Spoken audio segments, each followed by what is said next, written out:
모르면 크게 손해보게 될 뉴스가 있어 가지고 왔습니다. 2025년 10월 쓰레기 분리수거 이렇게 바뀌었습니다. 오늘은 정말 중요한 눈이 번쩍 뜨이는 뉴스입니다. 네, 맞습니다. 2025년 10월부터 쓰레기 분리수거 규정이 완전히 달라졌는데요. 자칫 잘못하면 큰 과태료 폭탄을 맞을 수 있다고 합니다. 라면 봉지 하나 잘못 버렸다가 10만 원, 심지어 회사 영수증 한 장 때문에 100만 원 과태료를 낼 수도 있다고 하니 정말 남의 일이 아니네요.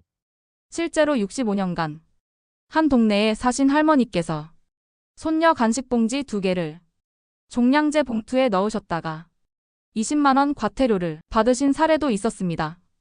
정말 놀랍지 않나요? 네, 그래서 오늘은 과태료 피하는 법과 새로워진 분리수거 규정을 자세히 알아보겠습니다. 먼저 가장 중요한 것부터 시작해 볼까요? 네, 좋습니다. 종량제 봉투에 절대 넣으면 안 되는 5가지가 있는데요. 비풀캔 음사라고 기억하시면 됩니다. 비풀캔 음사. 뭔가 암기하기 쉬운 단어인데요. 네, 비닐류, 플라스틱, 캔류, 음식물 쓰레기, 사업장 쓰레기. 이 5가지의 첫 글자를 따서 만든 겁니다. 아, 그렇군요. 그럼 하나씩 자세히 살펴볼까요? 첫 번째 비닐류부터 설명 부탁드립니다. 네.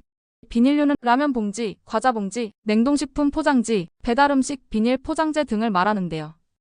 여기서 가장 큰 오해가 있었습니다. 어떤 오해인가요? 많은 분들이 기름이나 양념이 묻으면 일반 쓰레기라고 알고 계셨는데 이제는 아닙니다. 아무리 더러워도 뜨거운 물로 깨끗이 씻어서 비닐류로 분리 배출해야 합니다. 오, 그렇군요. 그럼 예외는 없나요? 있습니다. 은박 코팅이 되어 있거나 잡아당겼을 때 쭉 늘어나지 않고 뻣뻣하게 찢어지는 복합 재질은 일반 쓰레기로 버리시면 됩니다. 쉽게 말해서 쭉 늘어나면 비닐류이고 뻣뻣하면 일반 쓰레기 이렇게 기억하시면 좋겠습니다. 좋은 팁이네요. 두 번째, 플라스틱은 어떤가요? 플라스틱은 페트병, 배달용기, 세제통, 샴푸통 같은 건데요. 여기서 핵심은 비행 분석입니다. 비행 분석이요? 또 암기법이 나왔네요. 네, 맞습니다. 비우고 헹구고 분리하고 섞지 않는다. 이 4가지를 기억하시면 됩니다. 특히 겉에 붙어 있는 라벨이나 스티커는 반드시 제거해야 합니다. 라벨, 제거가 그렇게 중요한가요? 매우 중요합니다. 실제로 68세 김상훈 님도 배달 용기를 대충 씻고 라벨도 떼지 않고 버렸다가 재활용 불가 판정과 함께 과태료를 받으셨다고 합니다. 배달 음식 용기는 기름기가 많아서 세척이 어려운데, 그럴 때는 어떻게 해야 하나요? 좋은 질문입니다. 기름기가 너무 심해서 아무리 닦아도 지워지지 않는다면 오히려 재활용 품질을 떨어뜨릴 수 있기 때문에 차라리 일반 쓰레기로 버리는 게 나을 수 있습니다. 아마 깨끗해야 재활용 가치가 있다는 거군요. 세 번째 캔류는 어떤가요? 캔류는 비교적 간단합니다. 음료수 캔이나 통조림 캔은 내용물 비우고 한번 헹구면 되는데요. 하지만 주의해야 할 게 있습니다. 무엇인가요? 바로 부탄가스나 살충제, 스프레이 캔입니다. 이건 안전과 직결된 문제인데요. 반드시 바람이 잘 통하는 곳에서 송곳이나 못으로 구멍을 2~3개 뚫어서 가스를 완전히 빼낸 후 버려야 합니다. 구멍을 꼭 뚫어야 하는 이유가 있나요? 네, 구멍을 안 뚫고 버리면 수거나 처리 과정에서 압착될 때 폭발할 위험이 매우 큽니다. 실제로 70세 최연성 님도 가스가 남은 부탄가스를 무심코 버렸다가 수거 차량에서 폭발 소리가 났다고 하니 정말 위험한 일이죠. 정말 무섭네요. 네 번째 음식물 쓰레기는 많은 분들이 헷갈려 하실 것 같은데요. 맞습니다. 음식물 쓰레기가 가장 헷갈리는 부분인데요. 기준은 딱 하나입니다. 동물이 먹을 수 있는가? 이 질문 하나만 기억하시면 됩니다.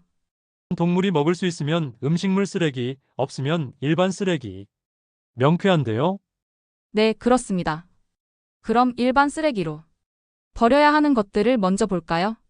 닭뼈, 돼지뼈, 소뼈, 생선가시 같은 딱딱한 뼈류가 있습니다. 그런데 뼈에 살점이 붙어 있으면 어떻게 하나요? 바로 그 부분이 정말 중요합니다. 69세 이은혜 님도 치킨 드시고 남은 뼈를 버리셨는데 거기에 살점이 붙어 있다는 이유로 8만 원 과태료를 받으셨거든요. 그럼 뼈를 버릴 때는 살점을 완전히 제거해야 하는 거네요. 정확합니다. 살점은 동물이 먹을 수 있으니까요. 번거롭더라도 뼈는 일반 쓰레기, 살은 음식물 쓰레기로 분리하거나 살점을 최대한 제거하고 뼈만 일반 쓰레기로 버리셔야 합니다. 그 외에 또 일반 쓰레기로 버려야 하는 음식물은 뭐가 있나요? 계란 껍질, 조개나 소라 같은 어패류 껍데기, 호두나 밤 같은 견과류 껍질, 복숭아나 망고처럼 크고 단단한 과일 씨앗이 있고요. 양파 껍질, 마늘 껍질, 팥뿌리는 매운 성분 때문에 동물에게 해로워서 일반 쓰레기입니다. 김치는 어떤가요? 김치도 짜잖아요. 김치는 물에 여러 번 헹궈서 짠기를 완전히 제거하면 음식물 쓰레기로 낼 수 있습니다. 하지만 그냥 버리면 일반 쓰레기예요. 된장, 고추장, 젓갈처럼 염분이 과도하게 많은 장류도 일반 쓰레기입니다. 그럼 반대로 음식물 쓰레기는 어떤 것들인가요? 사과, 배, 바나나 같은 부드러운 과일 껍질이나 과육과 감자나 당근 같은 채소 찌꺼기, 밥이나 면, 생선살, 고기 살코기 등이 있습니다. 그리고 중요한 건 상한 음식도 음식물 쓰레기라는 점입니다. 아마 상해도 괜찮은 거군요. 네, 처리 과정에서 고온으로 살균하기 때문에 상했다고 일반 쓰레기에 버리시면 안 됩니다. 대신 음식물 쓰레기는 버리기 전에 물기를 최대한 제거해 주셔야 합니다. 마지막 5번째, 사업장 쓰레기는 어떤 건가요? 이게 어쩌면 가장 큰 과태료, 폭탄의 뇌관일 수 있습니다. 회사 영수증, 명함, 병원 진료비 영수증, 은행 전단지, 사업, 활동과 관련된 쓰레기는 단 한 조각도 가정용 종량제 봉투에 넣으면 안 됩니다. 과태료가 얼마나 나오나요? 최대 100만 원까지 나올 수 있습니다. 실제로 67세 오세진 님도 사무실 쓰레기를 집에 가져와 버렸다가 그 안에 있던 회사 영수증 때문에 50만 원 과태료를 받으셨어요. 300만 원이요? 정말 심각하네요. 그럼 개인정보가 담긴 서류는 어떻게 처리해야 하나요?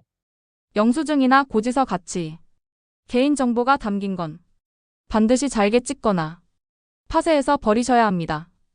단속반이 봉투를 열어서 내용물을 확인할 때 이런 걸로 신원을 추적하거든요. 단속반이 봉투를 직접 연다고요? 네, 맞습니다. 단속 방식이 완전히 달라졌어요.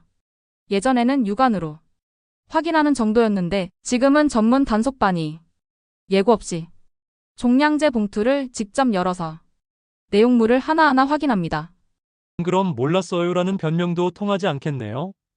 안타깝지만 그렇습니다. CCTV 24시간 감시에 개인정보로 신원 추적까지 하니까 더 이상 변명이 통하지 않는 시대가 됐습니다. 그럼 시청자 여러분들이 과태료를 피하려면 어떻게 해야 할까요? 4가지만 기억하시면 됩니다. 첫째, 반드시 지정된 봉투를 사용하세요.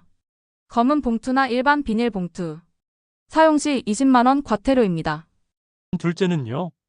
버리기 전에 딱 3초만 내용물을 확인하세요. 비풀캔 음사 금지 품목이 섞였는지, 특히 개인정보가 담긴 서류는 없는지 꼭 확인하시고요. 셋째는 배출 시간과 장소 준수겠죠? 맞습니다. CCTV가 감시하고 있으니까 정해진 요일 시간, 장소를 꼭 지켜야 합니다. 동주민센터나 관리사무소에 문의하시면 정확한 정보를 알 수 있습니다. 마지막 넷째는 무엇인가요? 헷갈리면 망설이지 말고 물어보세요. 추측으로 버렸다가 과태료 내는 것보다 전화 한 통 하는 게 훨씬 낫습니다. 정말 중요한 정보네요. 그런데 왜 이렇게 갑자기 규정이 강화된 건가요? 코로나 이후 배달 문화가 폭발적으로 늘면서 플라스틱, 비닐 쓰레기가 엄청나게 증가했기 때문입니다. 폐기물 처리 시설이 포화 상태에 가까워졌고요. 재활용 기술도 발달했다고 들었는데요.